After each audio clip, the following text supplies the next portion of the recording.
ಸ್ನೇಹಿತರೆ, ಮಾನವ ಜನ್ಮ ಬಲು ದೊಡ್ಡದು. ಅದನ್ನು ಹಾಳು ಮಾಡಿಕೊಳ್ಳಬೇಡಿರಿ, ಹುಚ್ಚಪ್ಪಗಳಿರ ಎಂದು ದಾಸರು ಹೇಳುತ್ತಾರೆ. ಮನಸ್ಸಿನಿಗಷ್ಟೇ ಅಲ್ಲ, ಭೂಮಿಯ ಮೇಲೆ ಹುಟ್ಟಿರುವ ಪ್ರತಿಯೊಂದು ಜೀವದ ಬದುಕಿನಲ್ಲೂ ಒಮ್ಮೆಯಾದರೂ ಈ ರೀತಿಯ ವಿಚಾರ ಮನಸ್ಸಿನಲ್ಲಿ ಮೂಡುವುದು ಸಹಜ.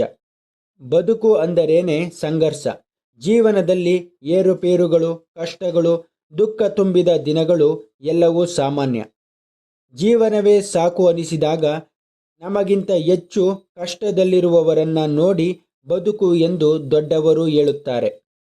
ಪ್ರಸ್ತುತ ಸಮಾಜದಲ್ಲಿ ಸಣ್ಣ ಸಣ್ಣ ವಿಷಯಗಳಿಗೆ ಜೀವನವನ್ನೇ ಅಂತ್ಯಗೊಳಿಸುವ ಆಲೋಚನೆ ಮಾಡುವುದು ಎಷ್ಟು ಸರಿ?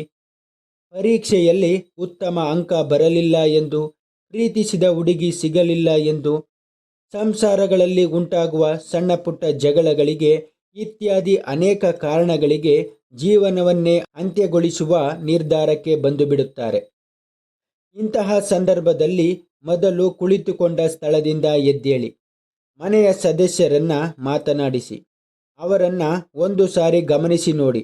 ಅವರು ನಿಮ್ಮನ್ನ ಎಷ್ಟು ಅವಲಂಬಿಸಿದ್ದಾರೆ ಮತ್ತು ನೀವು ಅವರಿಗೆ ಎಷ್ಟು ಮುಖ್ಯ ಎಂಬುದನ್ನು ನೆನಪಿಸಿಕೊಳ್ಳಿ. ಇಂತಹ ಸನ್ನಿವೇಶದಲ್ಲಿ ನಿಮ್ಮ ತಂದೆ ತಾಯಿಗಳನ್ನು ನೆನಪಿಸಿಕೊಳ್ಳಿ. ಆಗ ನಿಮ್ಮ ಮನಸ್ಸು ಹಗುರವಾಗಬಹುದು. 9 ತಿಂಗಳು ಹೊತ್ತು ನಿಮ್ಮನ್ನ ಪ್ರತಿ ಕ್ಷಣ ಕಣ್ಣಲ್ಲಿ ಕಣ್ಣಾಗಿ ಬೆಳೆಸಿರುತ್ತಾರೆ. ನಿಮ್ಮ ಸಂತೋಷವನ್ನ ನೋಡಲು ಬಯಸುವ ಜೀವಗಳಿಗೆ ಜೀವನದ ಅಂತ್ಯದವರೆಗೂ ಬರೀ ನೋವನ್ನ ನೀಡಿ ಹೋಗುವುದು ಎಷ್ಟು ಸರಿ?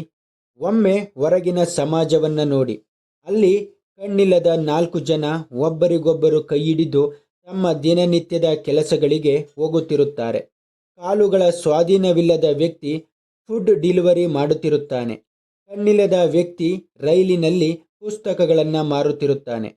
ಅಷ್ಟೇ ಅಲ್ಲ, ತಮಗೆ ತಿಳಿದ ಹಾಡುಗಳನ್ನು ಹಾಡುತ್ತಾ ಜೀವನವನ್ನು ಧೈರ್ಯದಿಂದ ಸಾಗಿಸುತ್ತಿರುತ್ತಾರೆ. ಇವುಗಳೆಲ್ಲ ನಮ್ಮ ಜೀವನದಲ್ಲಿ ನೋಡಿರುವಂತಹ ಸನ್ನಿವೇಶಗಳೇ. ಜೀವನ ಸಾಕು ಎನಿಸಿದಾಗ ಸಮಾಧಾನವಾಗಿ ಕುಳಿತು 10 ನಿಮಿಷ ನಿಮಗಾಗಿ ಮೀಸಲಿಡಿ. ಕಣ್ಣನ್ನು ಮುಚ್ಚಿ ಮನಸ್ಸನ್ನು ಹತೋಟಿಗೆ ತಂದು ನಿಮ್ಮ ಇಂದಿನ ಜೀವನದ ಸಂತೋಷದ ಕ್ಷಣಗಳನ್ನು ನೆನಪಿಸಿಕೊಳ್ಳಿ. ನಿಮ್ಮ ಸಂಸಾರ, ಸ್ನೇಹಿತರು, ಅವರೊಡನೆ ಕಳೆದ ಸುಂದರ ಕ್ಷಣಗಳನ್ನು ಹಾಗೆ ಅನುಭವಿಸಿ. ನಂತರದ ಸೋಲು, ಹತಾಶೆ ನಿಮ್ಮ ಕಣ್ಣ ಮುಂದೆ ಬಂದರೂ ಸಹ ತಾನಾಗಿ ಮರೆಯಾಗುತ್ತದೆ. ಇದಕ್ಕೆ ನಿಮ್ಮ ದೃಢ ಮನಸ್ಸು ಅವಶ್ಯಕ. ಈ ಸಣ್ಣ ಕಥೆಯ ಮೂಲಕ ನಾವು ನಿಮಗೆ ತಿಳಿಯ ಬಯಸುವುದೇನೆಂದರೆ, ನಮ್ಮ ಜೀವನ ನಮ್ಮ ಕೈಯಲ್ಲಿದೆ. ಅದನ್ನು ರೂಪಿಸಿಕೊಳ್ಳುವುದು ನಮಗೆ ಬಿಟ್ಟಿದ್ದು. ಈ ಜೀವನ ದೇವರು ಕೊಟ್ಟ ಉಡುಗೊರೆ. ಬಿಕಾರಿಯಾದರೂ ಪರವಾಗಿಲ್ಲ, ಬದುಕು ಕಟ್ಟಿಕೊಳ್ಳಬೇಕು. ಆದರೆ ಸ್ವಂತ ಜೀವನವನ್ನೇ ಕೊಲ್ಲುವಷ್ಟು ಏಡಿಗಳಾಗಬಾರದು. ಹೆಚ್ಚಿನ ವಿಡಿಯೋಗಳಿಗಾಗಿ ದಯವಿಟ್ಟು ಲೈಕ್ ಮತ್ತು ಸಬ್ಸ್ಕ್ರೈಬ್ ಮಾಡುವ ಮೂಲಕ ಪ್ರೋತ್ಸಾಹಿಸಬೇಕಾಗಿ ತಮ್ಮಲ್ಲಿ ಕೇಳಿಕೊಳ್ಳುತ್ತೇವೆ. ಧನ್ಯವಾದಗಳು.